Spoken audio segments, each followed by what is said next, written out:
મારે તારા બાપા જોડે વાત જ નહીં કરવી. તારા બાપા હે ને મારી આખી જિંદગીનું મારું લોહી પીચ્યા.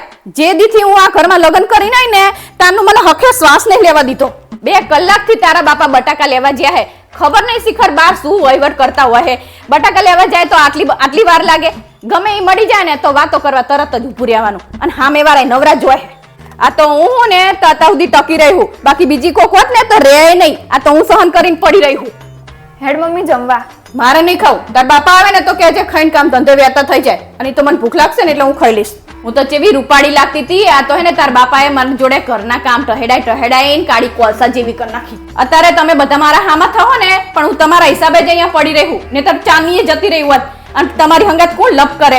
અહીં મારો સિક્કો ખોટો હે ને બીજાને શું કહેવાનું? મને તો તાર બાપા જોવાયા ને તાણે જ નતા ગમતા. આ તો તાર માસી હે ને લઈ મંડી હતી. મેં તો 3 વાર ના પાડી ને તોય મારો સંબંધ ત્યાં જ કરાયો. આજુબાજુ વાળા બધા કહેતા હતા કે કાગડો દઈ થરું લઈ ગયો.